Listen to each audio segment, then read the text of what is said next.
In the majority of section 1.5, we're going to be looking at quadratic equations. We're actually going to be solving quadratic equations that involve determining all values, which just means answers, numbers. We're going to be determining all numbers of one or more variables that result in a true statement when substituted into the equation. Before we start looking at quadratic equations, let's do a quick review of solving linear equations in one variable. So what that means, linear equations, it means that anytime you see an x variable, the highest exponent will be 1. A reminder, a quadratic equation has a high exponent of 2. So before we start looking at quadratic equations, let's do this review of solving a linear equation. So using the distributive property to multiply, and then we'll collect like terms. So this is the process. All right, so we have this equation. We've not looked at equations up until now. We've just looked at expressions. We never saw an equal sign. But when this problem is presented to us, okay, and it asks us to solve for x, we have to do the necessary algebra and then collect like terms and then proceed solving from there. All right, so the first thing I'm going to do is I'm going to notice and observe on the left-hand side of the equation that this 4 needs to be multiplied inside this parenthesis. So I'm going to get 8x minus 4 equals, now I'm going to move across the equal sign. I'm going to keep the 29 right now, and now I'm going to notice that 3 needs to be distributed in to each of these terms. So plus 6x minus 15. Remember, to solve an equation means to find the value of x, or the number that when I plug in here for x, and that same number x that I plug in here, when I do the computations over here, the work, that this number will equal what's over here. All right, so now it says to collect like terms. So this side of the equation is okay. It's already cleaned up and collected. So I'm going to go ahead and rewrite that. But over here, I need to combine the 29 and the minus 15. And that's going to produce 14. And I could have put the 14 behind the 6x. That doesn't matter. Okay. Next thing we want to do is we want to solve for x. Well, notice you have two x terms, two linear terms on one on each side of the equation. So I'm going to subtract 6x here, and what I do on one side of the equal sign, I've got to do on the other side of the equal sign. And notice that I'm lining up these terms underneath the appropriate terms that are above it. So now I'm going to kind of draw this a straight line here to indicate that I'm going to collect downwards. So over here, the reason I subtracted the 6x is because positive 6x and negative 6x cancel. So I'm going to go ahead and bring the 14 down. Now over here, when I look down visually, 8x minus 6x is 2x, and then I want to bring down the minus 4. Well, I still haven't solved for x, but I'm getting closer. So now I'm trying to isolate x so that I can solve for x. So now let me add a 4 here. And what I do to one side of the equation, I have to do to the other. And because 4 is a constant and so is 14, that's how I'll line them up. So now looking down vertically, I'm going to bring the 2x down. And then these two terms will cancel, equals, and then I have to collect right here these terms. That's 18.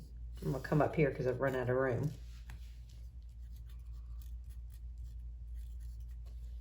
All right, now to get x by itself, notice that x is being multiplied by 2, and that inverse operation to get that multiplication of 2 off that x is to divide by 2.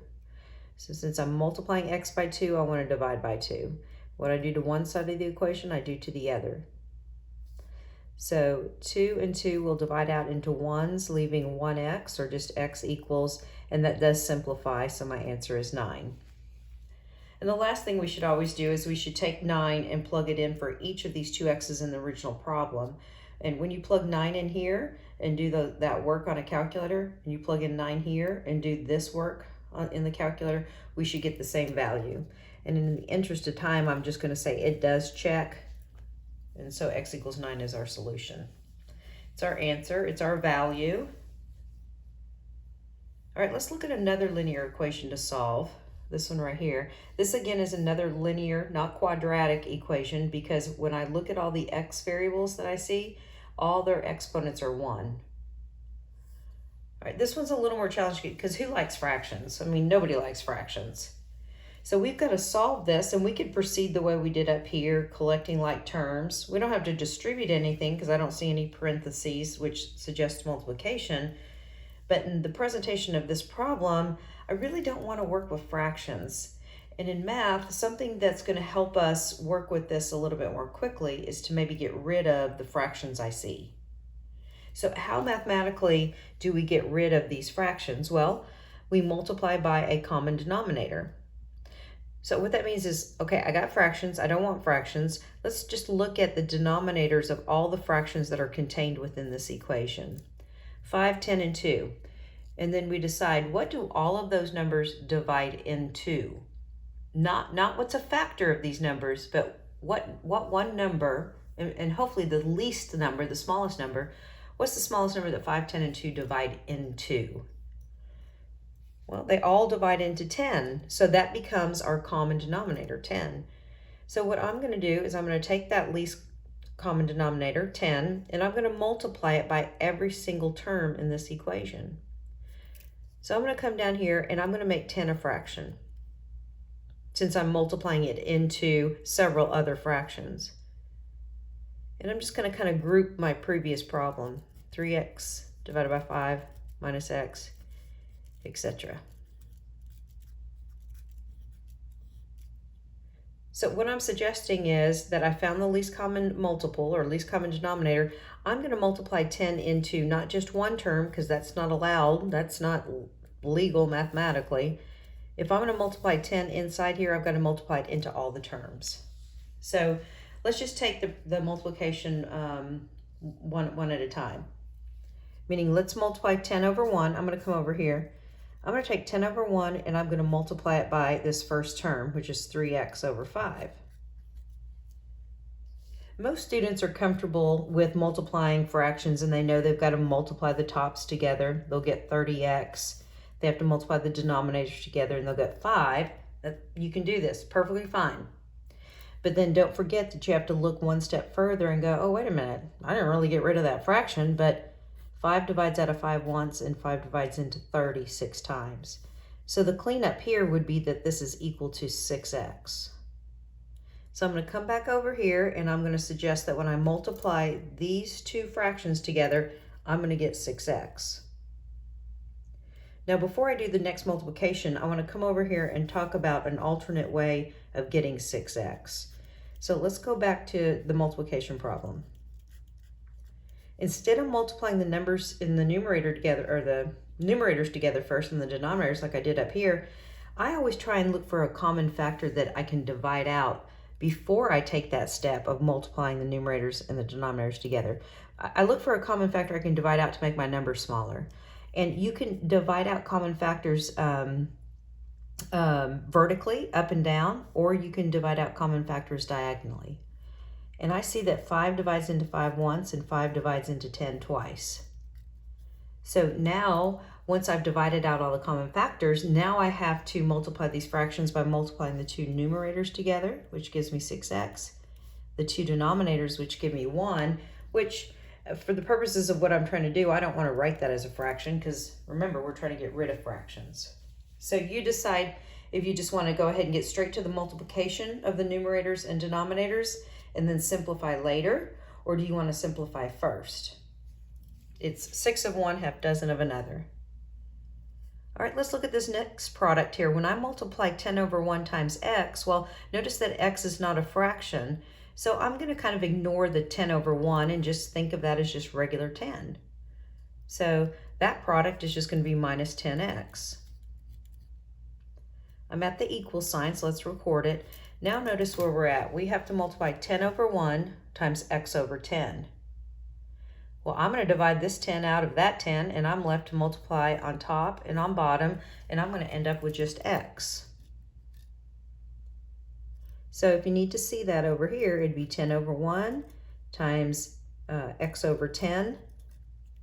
10's divide out, and you're left with just x over 1, or simply x. All right, in the last product, we have to multiply 10 over 1 times 5 halves. I think I'll put it up here. 10 over 1 times 5 halves. Most students would say that's 50 over 2, and that's perfect. But I'm going to go ahead and make my number smaller first. 2 divides into 10 5 times. So the remaining numbers to be multiplied are 25. I'm going to give 25 on top and 1 on bottom. So that's minus 25. I know that seems a little strange to, clear the equation of fractions, but I don't know. I don't want to work with fractions because to me these numbers are a little bit nicer to work with. Now we just proceed like we did in example 1. All right, can I collect these like terms? Yes, I can. So I have 6x minus 10x, which is negative 4x. Nothing to collect over here. Okay, now in order to solve a linear equation, I need to get all the x's on one side of the equation and the numbers on the other. So your choice, you could either subtract an x to both sides or add a 4x to both sides. I'll go ahead and get rid of this x. So subtract an x, and I can line that like term up underneath this other like term of negative 4x. Now add down. So I'm going to collect negative 4x and negative 1x, which is negative 5x, equals. And the whole reason you put this here is so that you wanted it to cancel. And don't forget, don't bring down positive 25. That subtraction sign will turn into a negative now.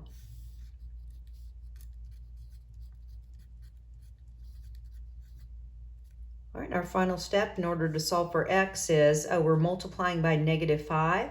So let me divide by negative 5. So that when I divide these two negative 5s, I get positive 1x. So make sure whatever you divide by here, you put underneath the other side of the equation.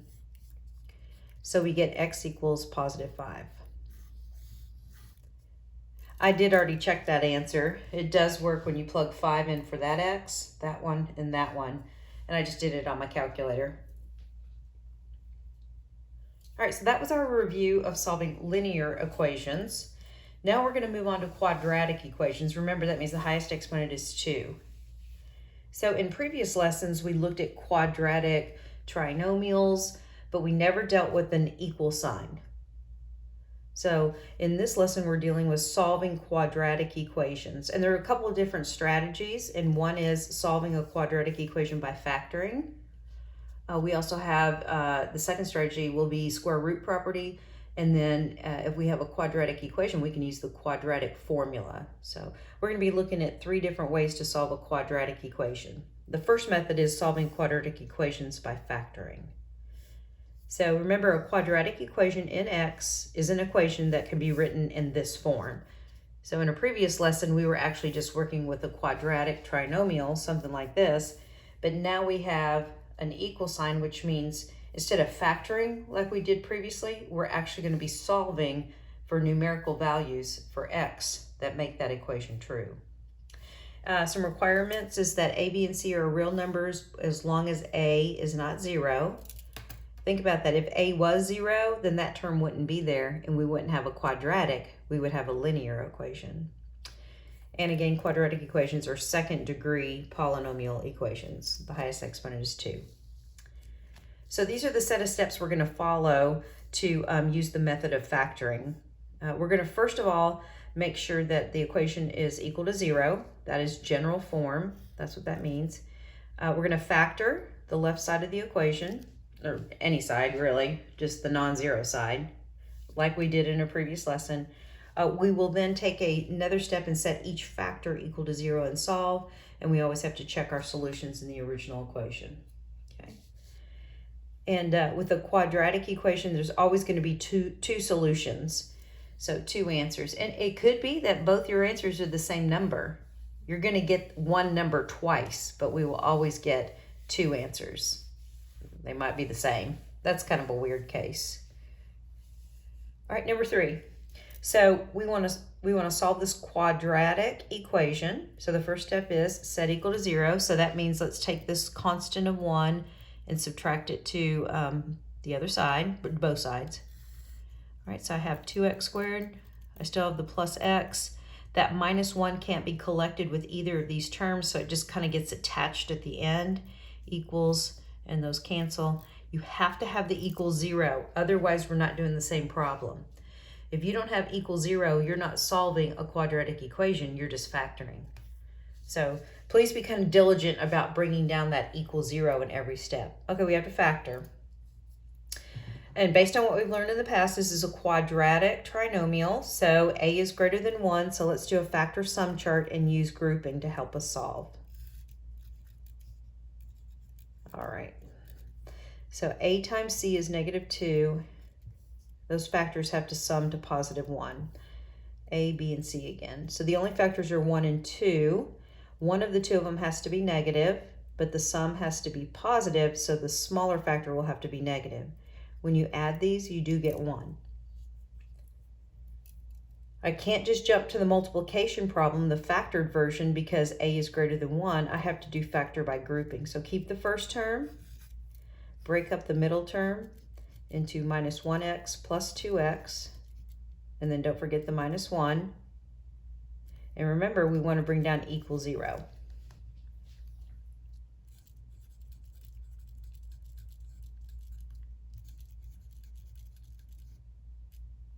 Even here equals 0. Common factor of x. Notice this is the same parentheses as what we have here, so the only factor I can take out is a 1, but it's going to become necessary, so let's put that 1 in front. All right, now that we have the same parentheses, we have 2x minus 1 times x plus 1 equals 0.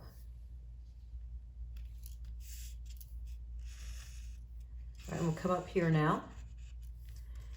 All right, I have not solved this. All I've done is factored.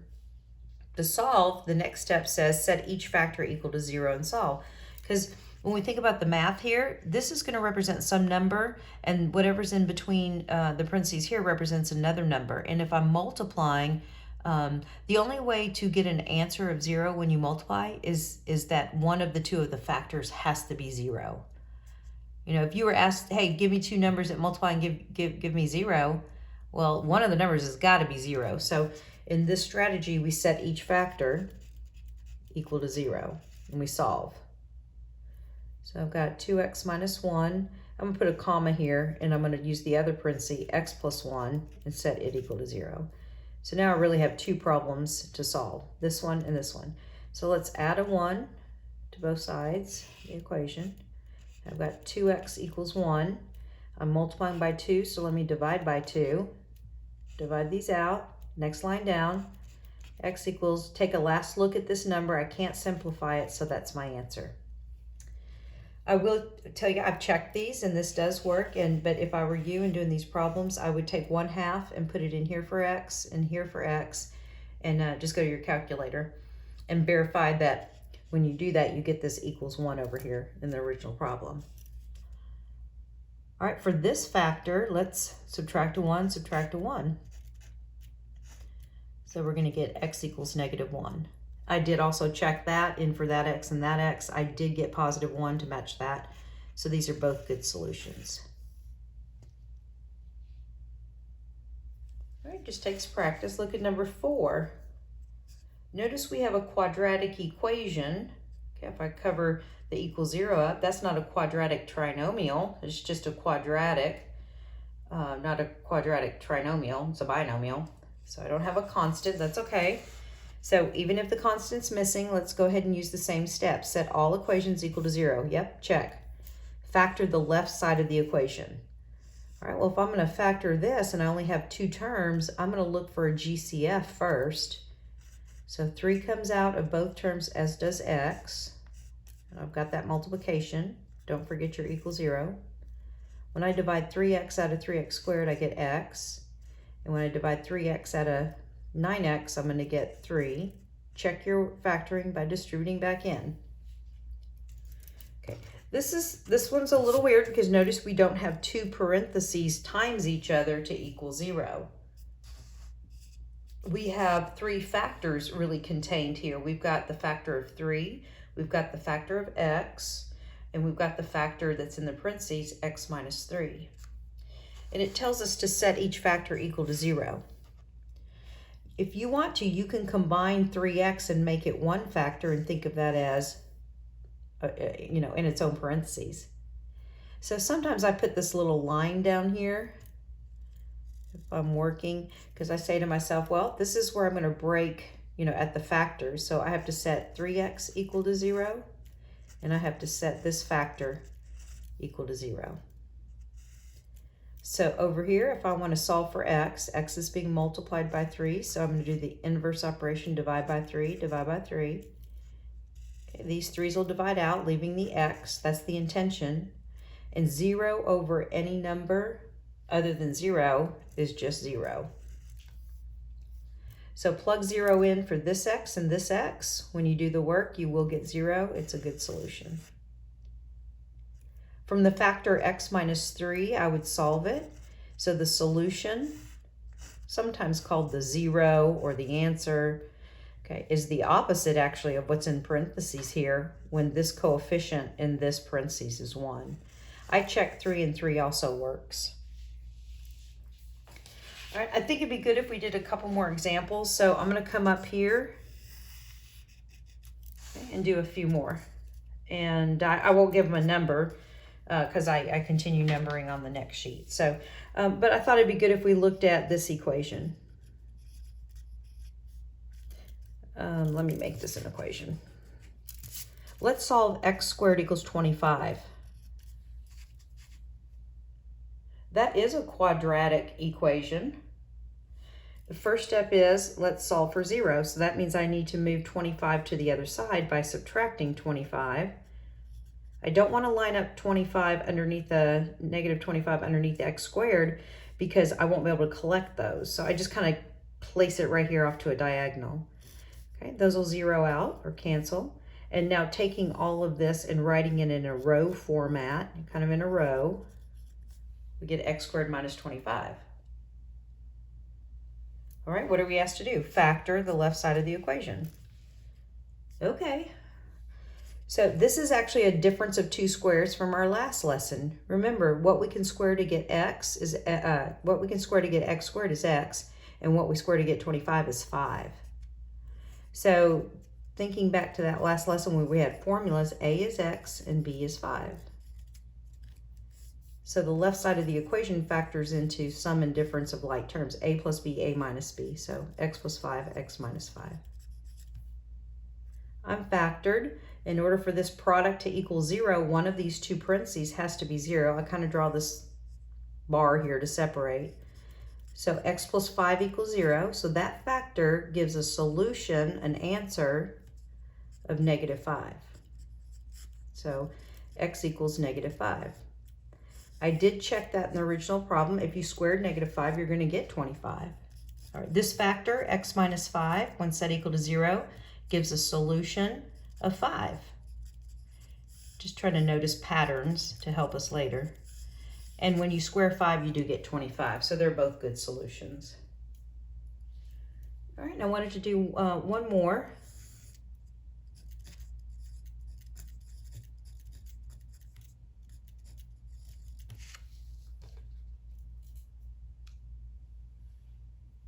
All right, let's solve this quadratic equation by the strategy of factoring. So let's add the 12 to both sides of the equation. By adding 12 here, you're going to zero out this negative 12, and adding 12 here just places it at the end for our constant over here. If you're comfortable just doing all that in one step and going right to the next line of x squared plus 8x plus 12 equals 0, that's fine. I think the bigger thing is don't forget the equals 0. All right, let's factor this. All right, it's a quadratic trinomial. A is 1. This should be an easy factor. So I'm going to put my factor sum chart here. So I want factors of 12, a times c, that sum to 8.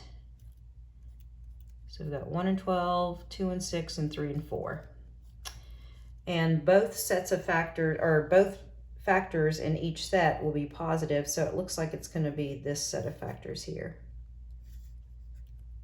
Okay, so I'm going to get x plus 2 and quantity x plus 6 equals 0. Remember, we're not just factoring, we're using factoring to help us solve. So now let's set each of these two factors equal to 0. So if you've got a factor that's x plus 2, you subtract the 2 to both sides, your solution will be -2. It does check. If your factor is x plus 6, I'm removing the parentheses, setting it equal to 0, and you subtract 6 to the other side, then your solution is -6. Sometimes the solutions, the answers are called zeros. They have a lot of different names. Oh, hopefully you can see that. Okay. Alrighty, so we'll stop here, and in the next video, we'll look at the square root property for solving quadratic equations, and we'll also look at the quadratic formula for solving quadratic equations.